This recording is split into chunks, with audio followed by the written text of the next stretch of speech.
Hi, my name is Chris Watkins. I'm a senior mortgage broker with Freestone Mortgage. And today we're going to talk about a balance sheet in a way that may be able to unlock some different ways for you to build wealth over time.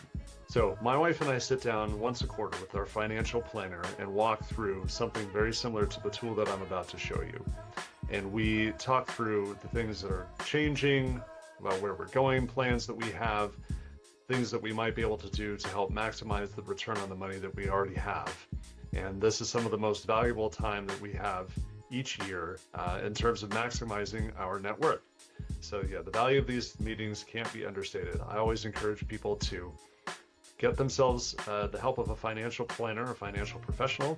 I'm not technically a financial professional, even though I do mortgages, but I want you to know that it is very worth your time to start having conversations with financial professionals as early in your life as possible. We talk through a very detailed spreadsheet, very similar to what I'm about to show you, that shows all of our different holdings, balances on both sides, our liabilities and our assets, and we sit down and break each of these down and how each of these might change, grow, or shrink over the next year. And in the course of those conversations, we come up with new strategies. We talk about tax implications. We talk about all sorts of different things that we're not going to get to in this video, but are still important to talk about at least once a year with a financial professional. Now, in order to get the numbers that you'll see on the spreadsheet that I'm about to show you, you need to be able to track your spending and create some sort of a balance sheet. Now, you can do this in a lot of different ways. There are simple spreadsheets. There's Google Sheets, which is a version that I'll show you here shortly, all the way up to very complex and now AI-powered tools to be able to balance your budget and manage your money. Now, I use Tiller Money, which is an extension of Google Sheets, and I feel like that gives me great flexibility for a money nerd like me.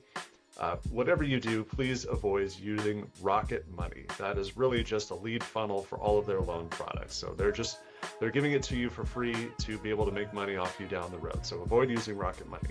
The problem with the balance sheet is that it is a snapshot, and by definition, it's very static, which means it only really looks in 2 dimensions, and it doesn't give you a lot of insight into what your assets are doing for you, how many liabilities might be costing you or changing over time, and where the opportunity cost might be to move your money into a place that will maximize its growth potential. So in order to get insight into those questions, we need to use some special decoder glasses to be able to see a third dimension that is locked in your data. And that's what we're going to look at right now. What we're going to look at today is what I call an active balance sheet. And the goal of this sheet is to change the question from how much money do I have and where to what is my money actually doing for me. Now, to do this, I've added the dimension of interest rate and expected growth to allow you to see how a year in each of these accounts will affect your overall net worth. So let's take a look. Here is a fairly simple balance sheet for a fictional couple called John and Jane Doe. They're a couple in their late 30s with a primary residence, a rental property that used to be their primary residence. They have some money in retirement and brokerage accounts. They carry a little bit of lingering student debt, and they have some credit card balances. In other words, they're a fairly standard, upwardly mobile couple that has made some good moves, but could also look for ways to grow their wealth faster. Before we dive deep into the numbers, I want to make a few notes on the figures that you see here. Now, a typical balance sheet is going to show you your accounts, and it's going to show you the assets or liabilities in each account, and that's pretty much it. What I've done is I've added what we call the rate, the interest rate on both sides, asset and liability, as well as a 1-year gain. Now that rate is going to be on the liability side fairly easy to figure out because most debt is going to be fixed rate debt, and you look at any statement or on your account online and it's going to show you what your interest rate is, how much you owe. On the equity side, on the asset side, it's a little bit more speculative. Some of these things don't necessarily have fixed interest rates. Like your IRA, any sort of market account is going to fluctuate up and down over time, as will the appreciation on any real estate that you own. So those things are a little bit more nebulous on the asset side than they are on the liability side. Now, the average appreciation for real estate in the Northwest has been about 4.5% over the last 60 years. So I'm being a little bit more conservative here, but in the year 2026, we may not even see 2 to 3% of appreciation in real estate. So that fluctuates over time, and those are assumptions that you're going to have to make on your own sheet, depending on where you are and when you are. First, let's take a look at the numbers at the top and the yellow highlighted boxes. Now, the left one says John and Jane Doe have a net worth of about $470,000, which is pretty good. The second figure there is called the projected passive growth, and that is how much we are expecting them, that net worth, to grow over the next 12 months. And how we get that is that we look at the total of their equity gain over the next year minus the interest loss that they will see from their liabilities. So their equity gain over the entire year looks to be about $56,000 in equity, and you subtract the interest that they are going to pay for that equity, and that's about $45,000. And so the difference is $11,300. And that's a net growth rate, so 11,000 divided by 470,000 is a net growth rate of about 2.4%. And that's actually pretty good, considering the choices that they've made so far. But let's take a look into the numbers and see where there might be some opportunities to help grow that a little bit faster. Okay, money move number one, get rid of high interest debt. The first move would be to prioritize eliminating all of their credit card debt, which is costing them 29% annually, which is in this case about $10,000 per year, which cancels out almost 20% of the gains that they make. High credit card debt is often a sign of household spending exceeding what the household is bringing in on a monthly basis, either through a job loss or other loss of income, or they're just spending more than they're making on a monthly basis, which can be a sign of a more difficult problem to fix. So regardless of how they got there, the goal would be to figure out how to eliminate that credit card debt as quickly as possible, including potentially draining some money from their savings down to what I would consider a minimum, which would be a three-month emergency cushion. So the number one goal is to get rid of high interest credit card debt. Point number two, cash is important, but only a certain amount. Now, with all of my clients, before they purchase real estate, I recommend that they have 3 to 6 months of monthly spending set aside in some sort of high yield savings account, somewhere that is liquid, that they have access to in case of an emergency, or they need to make a repair, or a car is totaled or something like that, where they need to spend a decent amount of money, or they lose a job, anything like that. And so it's important to have a certain cash cushion in hand in case of emergency. But beyond that, cash is really losing you money if it's just sitting in a savings account.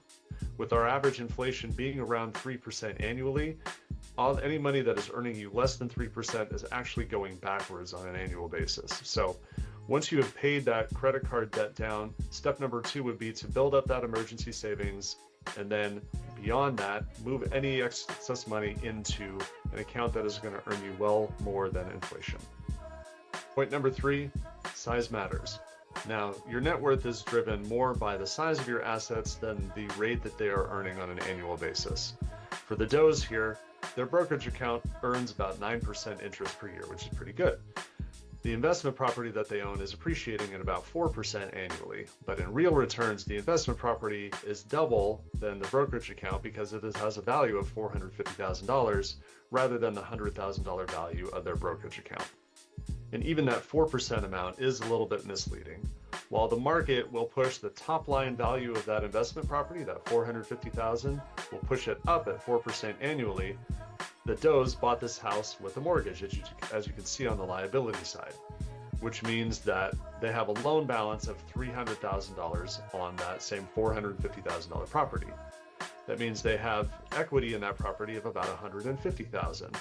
So they're leveraged at about a 3-to-1 ratio on this property, which means that the $18,000 that they return is actually about 12% return on their equity rather than the 4% because of that leverage. So that's one of the big advantages of buying real estate, is that your money can go further because you are leveraging the value of a much bigger asset. Point number four, your balance sheet is constantly changing and should be revisited regularly. Like I mentioned, my wife and I go through ours about once a quarter, and we want to make sure that our money is getting moved into places where it can make the most impact. So every financial decision is a reallocation of this money from one side to another and between accounts. So if you're buying a home, that's going to reduce the amount of cash that you have available, but it's also going to increase your real estate holdings and add a mortgage liability. So those are all going to balance out, but then that money is going to be earning you more over time than if it were sitting in a cash account. If you're renovating a property with a HELOC, that will increase your mortgage liability, but will also increase the value of your real estate, which in turn will appreciate at a higher value. So putting your money where it can do the most good, either or utilizing a high return account or leveraging into real estate, is the name of the game to maximize the growth of your net worth.